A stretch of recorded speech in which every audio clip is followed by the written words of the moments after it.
முதலில் தோன்றியது யார்? முதலில் தோன்றியது யார்? எல்லைகளுக்கு உட்படாத அபரிவிதமான சக்திகளை தன்னகத்தே கொண்டு எல்லாம் கொண்டவராகவும், ஆனால் எதிலும் பற்றில்லாமல் அமைதியாக இருந்து யோக நிலையில் அமர்ந்து பல திருவிளையாடல்களை புரிந்த சிவபெருமானைப் பற்றியும் அவரால் இயற்றப்பட்ட பல திருவிளையாடல்களை நாம் இங்கு காண்போம் என்பது சிவபெருமானின் தோற்றம், அவரின் சக்திகள் மற்றும் அவரால் இயற்றப்பட்ட திருவிளையாடல்களின் தொகுப்பாகும். புராணம் என்றால் என்ன? புராணம் என்பது நம் முன்னோர்களால் எக்காலத்தில் வாழும் மானிட பிறவிகளுக்காக அளிக்கப்பட்ட ஒரு வரப்பிரசாதமாகும். புராணம் என்றால் தொன்மை என்று பொருள். பல பெருமைகளைக் கொண்ட தொன்மையான நம் நாட்டில் வாழ்ந்த முன்னோர்களால் எதிர்காலத்தில் நிலவும் சங்கடங்களைக் களையவும் அறவழியில் சென்று தீர்வு காணும் விதமாக இயற்றப்பட்ட கதைகளின் சங்கமமாகும். விந்தைகளுடன் கூடிய பல நன்மை பயக்கும் கதைகளையும் ஞானமார்க்கத்தின் அவசியத்தையும் பல யுகங்களாக காலம் தவறாமல் அனைவரிடத்திலும் இனிமையாகவும் எளிதில் புரியும் வண்ணம் இறைவனைக் கொண்டு படைக்கப்பட்ட அரும்பெரும் ஞான பொக்கிஷம்தான் இந்த புராணம். பிரளயம். பிரளயம் ஒன்று உண்டாகி உலகில் உள்ள அனைத்து உயிர்களும் இறந்து போய்விட்டன.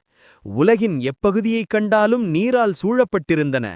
சகல லோகங்களும் நீரினால் மூழ்கி சமுத்திரமாக காட்சியளித்தன.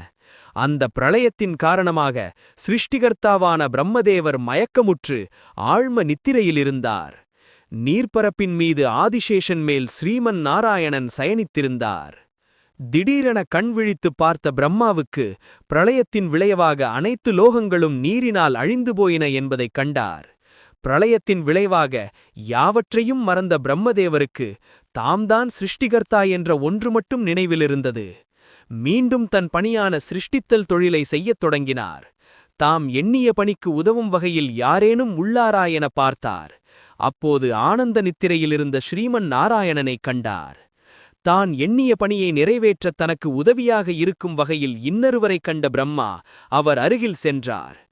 நித்திரையிலிருந்த ஸ்ரீமன் நாராயணனை எழுப்பி சர்வ உலகங்களும் அழிந்துள்ள இந்த தருவாயில் நித்திரையில் ஆழ்ந்திருக்கும் நீர் யார் என வினவினார். நித்திரையில் ஆழ்ந்த ஸ்ரீமன் நாராயணன் யாவும் மறந்தவராக காட்சியளித்தார். பின்பு சிறிது காலத்திற்குப் பின் யாம் யாரென்றும் தம்முடன் உரையாடுபவர் யாரென்றும் அறிந்த ஸ்ரீமன் நாராயணன் என்ன குழந்தாய் வேண்டும் என வினவினார். இதைக் கேட்ட பிரம்மதேவர் யாரை குழந்தை என்று அழைக்கிறாய் என சினமுடன் கேட்டார். நான் யார் என்று நீர் அறிவீரோ? நானே இந்த சிருஷ்டியை படைத்தவன், நானே உன்னையும் படைத்தவன் என்று கர்வத்தோடு பிரம்மதேவர் ஸ்ரீமன் நாராயணனிடம் சினத்துடன் உரையாடினார். ஸ்ரீமன் நாராயணன் இவரின் பதிலுரையை கேட்டு சினம் கொள்ளாமல் கனிவான குரலில் நீரே எம்மிடமிருந்து தோன்றியவன் என்று பதிலுரையை அளித்தார்.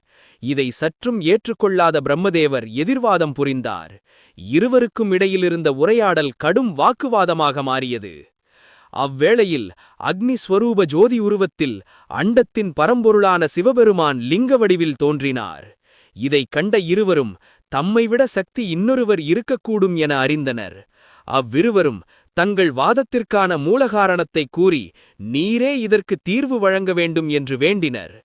அப்போது லிங்க ரூபத்திலிருந்து ஒரு அசரீரி உருவாகியது. அதாவது, இருவரில் யார் எனது அடியையோ அல்லது முடியையோ முதலில் காண்கிறீர்களோ அவரே முதலில் தோன்றியவர் என்று அந்த அசரீரி உரைத்தது. இதுவே சரியென முடிவெடுத்த இருவரும் அன்னப்பறவை அவதாரம் எடுத்து லிங்கத்தின் முடியைக் காண பிரம்மதேவர் தனது பயணத்தை தொடங்கினார். ஸ்ரீமன் நாராயணன் வெண்பன்றியின் அவதாரம் எடுத்து லிங்கத்தின் அடியைக் காண தனது பயணத்தை தொடங்கினார்.